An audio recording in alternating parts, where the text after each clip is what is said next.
नमस्कार। पिछले वीडियो में हम ये चर्चा कर रहे थे कि अंत समय में शरीर छोड़कर जाने वालों को किन को ब्रह्म प्राप्त होता है और कौन पुनः इस धरती पर जन्म लेते हैं। उसमें यह बात स्पष्ट हुई थी कि जो अनन्य भाव से भगवान कृष्ण का स्मरण करते हैं उनको ब्रह्म की प्राप्ति होती है, और जो शुभ कर्म करते हैं उनको पुण्य क्षीण होने पर उन्हें पुनः इस धरती पर जन्म लेना पड़ता है। अनन्य भक्ति क्या है, इस विषय में गीता में भगवान कृष्ण उल्लेख करते हैं, जिस पर यह श्लोक है कि अनन्य चेता सत्यम यो माम स्मृत नित्यसा तस्याहम सुलभा पार्थ नित्युक्त योगिना।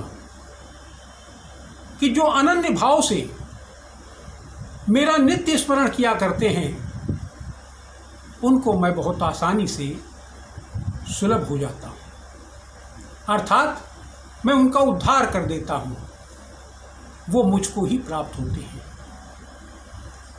इसी प्रकार से 9वें अध्याय में पुनः इस बात का उल्लेख करते हैं कि अनन्यश्चिन्तयन्तो माम ये जना पर्युपास्ते तेषाम नित्याभियुक्तानां योगक्षेमं वहम्यहम्। कि जो मेरे सिवा किसी अन्य की चिंता नहीं करते, जो अपना चित्त मेरे में ही लगाए रहते हैं, उनकी मैं न केवल वर्तमान की रक्षा करता हूँ अपितु उनके भविष्य की भी रक्षा करता हूँ। तात्पर्य यह है कि वर्तमान में तो उनको हर प्रकार से मैं प्रसन्न रखता हूँ, और यहाँ से जाने के बाद भी वो मुझको ही प्राप्त होते हैं।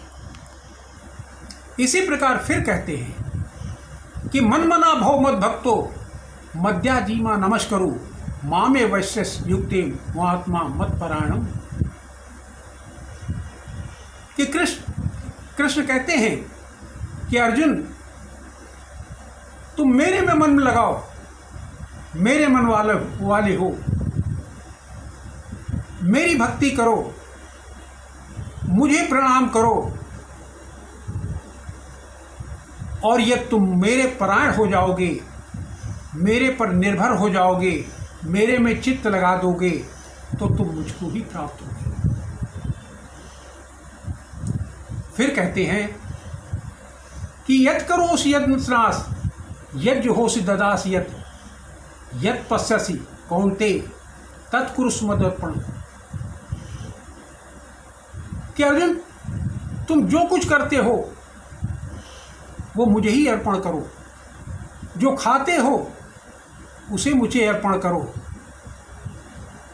और जो दान देते हो उसे भी मेरा नाम लेकर करो, और जो तपस्या करते हो उसे भी मुझे अर्पित करो। यह तुम ऐसा करते रहोगे तो मुझे ही प्राप्त होगी।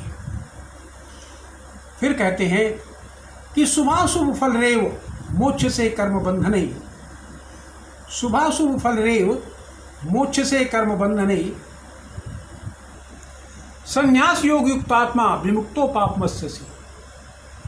कि जब तुम ऐसा करते रहोगे अर्जुन, तो जो तुम्हारे शुभ और अशुभ कर्म हैं वो सब नष्ट हो जाएंगे, और अंत में तुम संन्यास योग होकर, एक निष्प्रय होकर तुम मुझे ही प्राप्त होगे। इस प्रकार अनन्य भक्ति को बार बार बतलाया है कि किस प्रकार अर्जुन तुम ब्रह्म को प्राप्त हो सकते हो, किस प्रकार कोई व्यक्ति ब्रह्म को प्राप्त हो सकता है। उसके लिए अनन्य भक्ति करने की का विस्तार से ये चर्चा की गई है। यही बात फिर 12वें अध्याय में कृष्ण कहते हैं कि यदि तुम मुझे प्राप्त करना चाहते हो तो तुम मुझे अपना मन अर्पित कर दो। अगर मन नहीं अर्पित कर सकते हो, इसमें तुम्हें कठिनाई है, तो तुम अभ्यास करो, अपना मन अपना चित्त मुझ में लगाने का अभ्यास करो। और यदि तुम अभ्यास भी नहीं कर सकते हो तो अपने किए हुए कर्मों को मुझ पे अर्पण कर दो, और यह तुम कर्म भी नहीं कर सकते हो मेरे लिए, तो जो कर्म के फल हैं, जो कर्म फल है उसे मुझे अर्पित कर दो। मतलब यह है कि तुम अनअटैच्ड हो जाओ, तुम उसमें तुम्हारा कोई लगाव ना रहे। तो इस प्रकार जैसे कहा भी है कि कर्मण्येवाधिकारस्ते मा फलेषु कदाचन, तुम्हारा कार्य करने में तुम्हारी रुचि हो, ईश्वर का नाम लेकर कार्य करने में रुचि हो, ना कि फल की इच्छा में। तो अगर तुम ऐसा करोगे तो अर्जुन तुम नहीं प्राप्त होगे। इस प्रकार ये अनन्य भक्त के विषय में ये विस्तार से मैंने आपको बताया। अब अगले में मैं आपको इसके बाद की चर्चा करूँगा। नमस्कार, धन्यवाद।